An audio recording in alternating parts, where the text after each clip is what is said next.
Hello everyone, welcome back to our channel study Chashma. आज हम class 9th की Hindi book क्षितिज के चैप्टर 3 उपभोक्तावाद की संस्कृति के प्रश्न उत्तर करेंगे। तो चलिए शुरू करते हैं।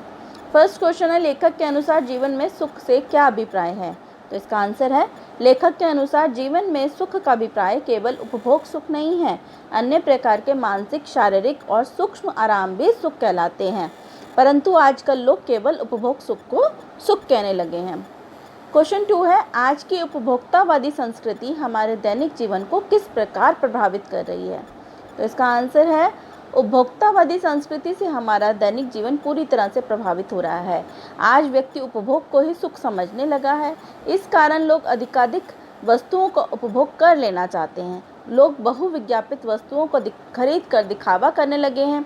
इस संस्कृति से मानवीय संबंध कमजोर हो रहे हैं। अमीर गरीब के बीच दूरी बढ़ने से समाज में अशांति और आक्रोश बढ़ रहा है। मतलब कि हम बिना सोचे समझे विज्ञापन देखते हैं टीवी में और कुछ भी चीज़ खरीद लेते हैं। ये नहीं देखते कि उससे हमें फ़ायदा होगा या नुकसान होगा, लेकिन हम उसको उपभोग करना अपना मतलब एक वो समझते हैं कि बहुत अच्छी बात है। ठीक है, तो इससे क्या होता है, अमीर और गरीब के बीच में दूरी बढ़ती है, अशांति बढ़ती है, आक्रोश बढ़ता है। लेखक ने उपभोक्ता संस्कृति को हमारे समाज के लिए चुनौती क्यों कहा है? गांधी जी सामाजिक मर्यादाओं और नैतिकता के पक्षधर थे। वे सादा जीवन, उच्च विचार के कायल थे। वे चाहते थे कि समाज में आपसी प्रेम और संबंध बढ़े, लोग संयम और नैतिकता का आचरण करें। उपभोक्तावादी संस्कृति इस सब के विपरीत चलती है। वह भोग को बढ़ावा देती है और नैतिकता तथा मर्यादा को तिलांजलि देती है। गांधी जी चाहते थे कि हम भारतीय अपनी बुनियाद पर कायम रहे, अर्थात अपनी संस्कृति को ना त्यागे। परंतु आज उपभोक्तावादी संस्कृति के नाम पर हम अपनी सांस्कृतिक पहचान को मिटाते जा रहे हैं। इसलिए उन्होंने उपभोक्तावादी संस्कृति को हमारे समाज के लिए चुनौती कहा है। नेक्स्ट है, आशय स्पष्ट करो। जाने अनजाने आज के माहौल में आपका चरित्र भी बदल रहा है और आप उत्पाद को समर्पित होते जा रहे हैं। मतलब कि जाने अनजाने जो आजकल जो हमारा चरित्र है वो बदलता जा रहा है और हम उत्पाद मतलब जो भी सामान होता है, गुड्स होती हैं, उसको लेने के लिए समर्पित। मतलब एक होता है ना, हम बाज़ार जाते हैं, हालांकि किसी चीज़ की हमें ज़रूरत नहीं होती, फिर भी हम उसे खरीद लाते हैं। तो ऐसा इस बात से उनका क्या आशय है? उपभोक्तावादी संस्कृति अधिकाधिक उपभोग को बढ़ावा देती है। लोग उपभोग का ही सुख मानकर भौतिक साधनों का उपयोग करने लगे हैं। इससे वे वस्तु की गुणवत्ता पर ध्यान दिए बिना उत्पाद के गुलाम बनकर रह जाते हैं, जिसका असर उनके चरित्र पर पड़ता है। नेक्स्ट है, प्रतिष्ठा के अनेक रूप होते हैं, चाहे वह हास्यास्पद ही क्यों न हो। तो इसका आंसर है, लोग समाज में प्रतिष्ठा दिखाने के लिए तरह तरह के तौर तरीके अपनाते हैं। उनमें कुछ अनुकरणीय होते हैं तो कुछ उपहास का कारण बन जाते हैं। मतलब अपना मान सम्मान दिखाने के लिए लोग कई तरीके अपनाते हैं जिनको अनुकरणीय, मतलब जिनका हमें फॉलो करना चाहिए, लेकिन कुछ ऐसे भी होते हैं जिसके कारण हम हंसी मजाक, उसके मजाक का कारण बन जाते हैं। पश्चिमी देश में लोग अपने अंतिम संस्कार, अंतिम विश्राम हेतु अधिक से अधिक मूल्य देकर सुंदर जगह सुनिश्चित करने लगे हैं। उनका ऐसा करना नितांत हास्यास्पद है। क्वेश्चन नंबर 5, कोई वस्तु हमारे लिए उपयोगी हो या ना हो, लेकिन टीवी पर विज्ञापन देखकर हम उसे खरीदने के लिए अवश्य ललायित होते हैं, क्यों? आंसर है, टीवी पर आने वाले विज्ञापन बहुत प्रभावशील होते हैं। वे हमारी आंखों और कानों को विभिन्न दृश्यों और ध्वनियों के सहारे प्रभावित करते हैं। वे हमारे मन में वस्तुओं के प्रति भ्रामक आकर्षण जगा देते हैं। बच्चे तो उनके बिना रह ही नहीं पाते। खाए जाओ, क्या करें, कंट्रोल ही नहीं होता। जैसे आकर्षण हमारी लार टपका देते हैं। इसीलिए अनुपयोगी वस्तुएं भी हमें ललायित कर देती हैं। मतलब विज्ञापन इतने अच्छे से दिखाया जाता है कि चाहे हमें उसकी ज़रूरत ना हो, वो हमें नुकसान ही पहुंचा रही हो, लेकिन वो इतने भ्रामक, मतलब इतना, मतलब होता है ना, हमें भ्रम पैदा करने वाले कि ऐसे ऐसे सेंटेंसेस उसमें यूज़ किए करते हैं और हमारी लार टपक जाती है और हम उसे खरीद लेते हैं। नेक्स्ट है, हम आपके अनुसार वस्तुओं को खरीदने का आधार वस्तु की गुणवत्ता होनी चाहिए या उसका विज्ञापन? तर्क देकर स्पष्ट करें। अब भाई, हमें पहले क्या देखना चाहिए? उसकी गुणवत्ता ही देखनी चाहिए। विज्ञापन से वस्तु का किसी भी खरीदने का आधार उसका विज्ञापन नहीं होना चाहिए, उसकी गुणवत्ता होनी चाहिए। तो आंसर है हमारा, हमारे अनुसार वस्तुओं को खरीदने का आधार उसकी गुणवत्ता होनी चाहिए, ना कि विज्ञापन। इस संबंध में कबीर की उक्ति पूर्णतः सटीक बैठती है कि मोल करो तलवार का, पड़े रहने दो म्यान। मतलब तलवार का मोल करो, म्यान का नहीं। जिसमें तलवार रखी जाती है उसकी कोई वैल्यू नहीं है, तलवार का मूल्य होता है। विज्ञापन हमें वस्तुओं की विविधता, मूल्य, उपलब्धता आदि का ज्ञान तो कराते हैं, परंतु उनकी गुणवत्ता का ज्ञान हमें अपनी बुद्धि विवेक से करके ही आवश्यकता अनुसार वस्तुएं खरीदनी चाहिए। नेक्स्ट क्वेश्चन है, पाठ के आधार पर आज के उपभोक्तावादी युग में पनप रही दिखावे की संस्कृति पर विचार कीजिए और उसे व्यक्त कीजिए।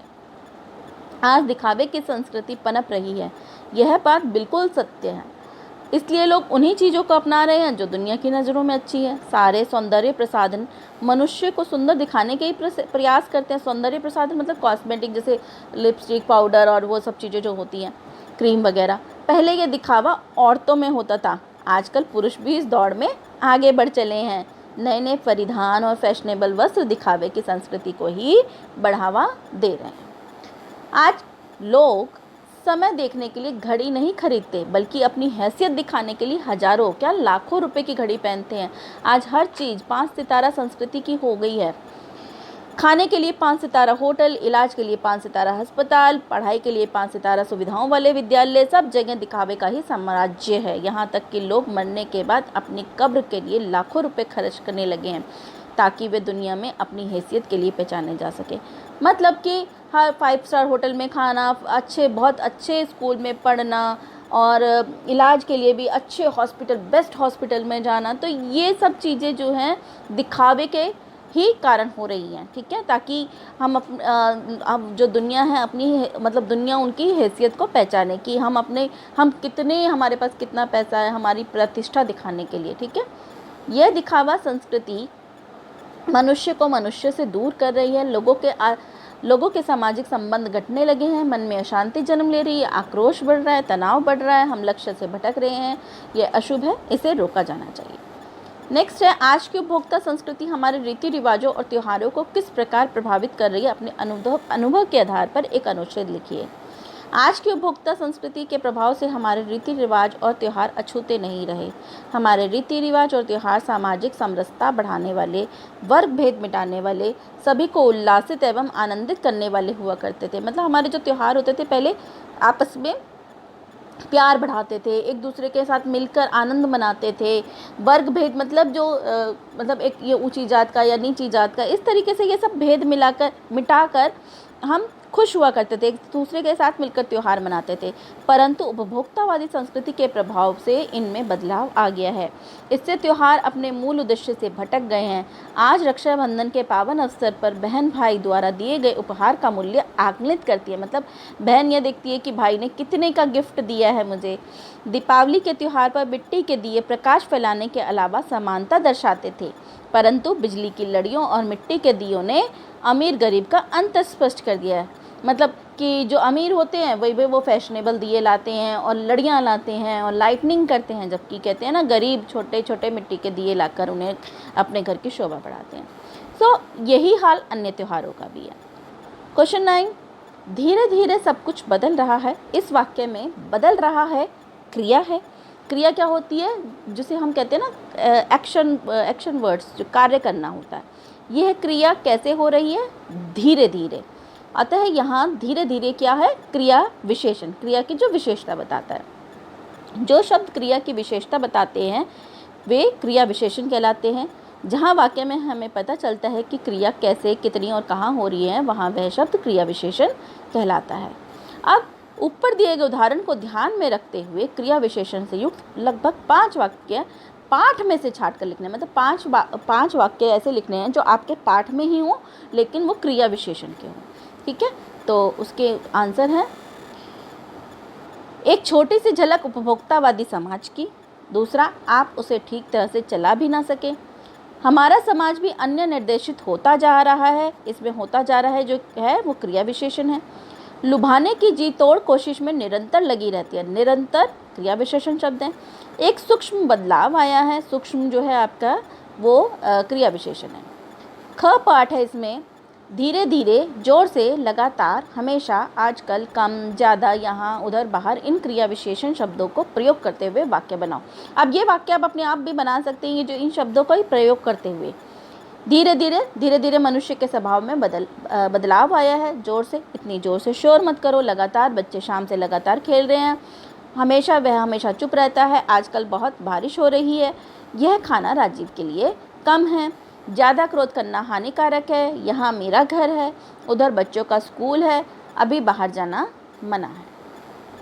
अब अगला है, नीचे दिए गए वाक्यों में से क्रिया विशेषण और विशेषण शब्द छांट कर लिखना है। अब इसमें जो ये सेंटेंसेस दिए हुए हैं, इसमें से आपको क्रिया विशेषण अलग लिखनी है और विशेषण अलग लिखने हैं। तो पहला है, कल रात से निरंतर बारिश हो रही है। अब देखो, इसमें क्रिया विशेषण क्या है? कल रात जो है वो विशेषण हुआ और निरंतर बारिश हो रही है। निरंतर क्या हुआ? बारिश कैसी हो रही है? निरंतर हो रही है। तो ये आपका क्रिया विशेषण। नेक्स्ट है, पेड़ पर लगे आम देखकर, पके आम देखकर बच्चों के मुंह में पानी आ गया। अब मुंह में पानी आना क्रिया विशेषण है और पके आम विशेषण है। रसोई घर से आती पुलाव की हल्की खुशबू से मुझे जोरों की भूख लगाई। भूख क्रिया विशेषण और हल्की खुशबू विशेषण। उतना ही खाओ जितनी भूख है। तो इसमें आपका भूख जो है वो क्रिया विशेषण है और हल्की खुशबू विशेषण है। विलासिता की वस्तुओं से आजकल बाजार भरा पड़ा है। तो आजकल जो है वो आपका क्रिया विशेषण है और विशेषण आपका भरा है। तो ये हमारा बुक का लास्ट क्वेश्चन था। नेक्स्ट वीडियो में अगले उसके साथ मिलेंगे। अगर हाँ आपको ये क्वेश्चन क्लियर नहीं हुआ हो 9th वाला क्रिया विशेषण का, अगर आप चाहते हैं कि मैं इसके लिए एक अलग से सेपरेट वीडियो बनाऊं जिसमें आपको सारी चीज़ें ढंग से समझाऊं, तो आप मुझे कमेंट करके बता सकते हैं। नेक्स्ट वीडियो में नए लेसन के साथ मिलेंगे। So stay tune for more videos. Till then, bye bye.